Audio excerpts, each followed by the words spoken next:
వర్షం కురిపించింది.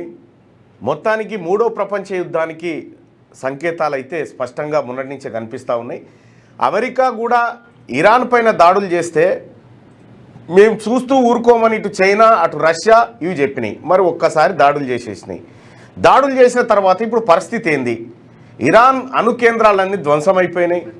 అక్కడ ఇజ్రాయెల్ ప్రధాని నేతన్యాహు క్లియర్గా మేము అనుకున్న లక్ష్యాన్ని నెరవేర్చుకున్నామని చెప్తా ఉన్నాడు. అమెరికానేమో ఇరాన్ను లొంగిపోమని చెప్తా ఉంది. మొత్తానికి యుద్ధ క్షేత్రంలోకి దిగింది. ఇటు అమెరికా కళ్ళల్లో ఆనందం కోసం ఇజ్రాయెల్ పోరాటం చేస్తున్నట్టుగా కనిపిస్తూ ఉంది. ఇజ్రాయెల్ కావాల్సిందల్లా అమెరికా గెలుపు, అమెరికాకు మంచి చేయాలి. ఒక సామంత రాజ్యం లెక్క తయారైపోయింది అది. ఇక ఇరాన్ కూడా అదే స్థాయిలో ప్రతిస్పందన చేస్తూ ఉంది. ఏది టెల్ అవీవ్ నగరం పైన మిసైళ్ల వర్షం కురిపించింది. ఇరాన్ కూడా ప్రతిదాడి చేస్తూ ఉంది. అయితే ఈ దాడుల పరంపరలో ఇరాన్ ఒక కీలకమైన ప్రకటన ఏం చేసిందంటే అమెరికా మూల్యం చెల్లించుకోక తప్పదు అనేటువంటి మాటను చెప్పడం జరిగింది. మరి ఇరాన్ అమెరికా పైన ఏమైనా దాడులు చేయబోతుందా? ఏం జరుగుతూ ఉంది?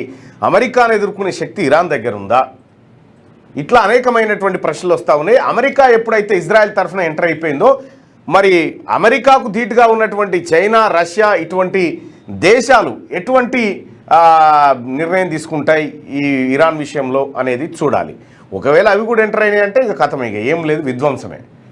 ఇక రెండో విషయం ఏంటంటే భారత్, చాలా దేశాలు ఆ రెండు దేశాలు పరస్పరం చర్చలు జరుపుకోవాలి, శాంతియుతంగా ఉండాలనేటువంటి మాట చెప్తా ఉన్నాయి. ఏవి చాలా దేశాలు, ఒక భారత్ తప్ప.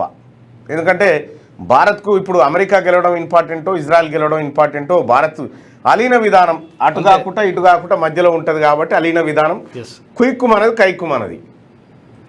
కానీ ఇదే పాకిస్తాన్, పక్కనున్నటువంటి పాకిస్తాను వాన్తోని వైరం జరుగుతూ ఉంటే డొనాల్డ్ ట్రంప్ గారు మోడీ గారు డొనాల్డ్ ట్రంప్ గారు ప్రేమలో మునిగిపోతున్నటువంటి తరుణంలో పాకిస్తాన్ రక్షణకు సంబంధించినటువంటి ప్రధాన వ్యక్తిని తీసుకొచ్చి ట్రంప్ తన వైట్ హౌస్లో విందిస్తాడు. పాల్గామ్ దాడి తర్వాత ఆపరేషన్ సింధూర్ చేస్తే ట్రంప్ వ్యతిరేకిస్తాడు దాన్ని. ఇట్లా రకరకాలుగా మనల్ని కాదు పొమ్మంటున్న ట్రంప్ తోటి మనం ఎందుకు అంటగాగుతా ఉన్నామో అర్థమవుతలేదు. సరే, ఆ విషయం అటు పెడితే భారత్ విధానం ఎట్లుంటుంది అంతర్జాతీయంగా అనేది భారత్ చూసుకుంటుందిలే. కానీ అలీన విధానంలో ఉన్నాం కాబట్టి నెహ్రూ కాలంలో చేసుకుండేది. అయితే ఇక్కడ ఈ పాల్గామ్ టెర్రరిస్టులు 4 వీళ్ళు ఎక్కడ? పాల్గామ్ దాడి జరిగి ఇన్ని రోజులైంది, ఇప్పటి వరకు ఆ టెర్రరిస్టులను పట్టుకోలేము మనం.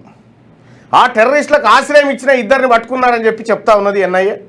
మరి అది ఆ టెర్రరిస్టులు ఉన్నారా లేరా, ఎటుపోయిరు, ఎవరు వాళ్ళు పత్తలేదు. భారత భూభాగంలోనే మాయమైపోయారు. దీనిపైన అనేకమైనటువంటి చర్చోపచర్చలు సోషల్ మీడియాలో జరుగుతూ ఉన్నాయి. ఇది యుద్ధానికి సంబంధించినటువంటి అంశం. 6వ తరగతి నుండి 10వ తరగతి విద్యార్థులకు గొప్ప అవకాశం. ఏపీ, తెలంగాణ మరియు సిబిఎస్ఈ విద్యార్థులకు ఎలాంటి అడ్మిషన్ ఫీజు లేకుండా సంవత్సరానికి కేవలం 1000 రూపాయలకే ఐఐటీ స్టాండర్డ్స్ తో ఆన్లైన్ ట్యూషన్స్ చెప్పబడును. 15 ఏళ్ల సుదీర్ఘ అనుభవం గల ఫ్యాకల్టీతో క్లాసులు నిర్వహించబడును. ఇప్పుడే ప్లే స్టోర్ నుండి ధర్మవాహిని యాప్ ని డౌన్లోడ్ చేసుకోండి. వివరాలకు సంప్రదించండి 7893051526.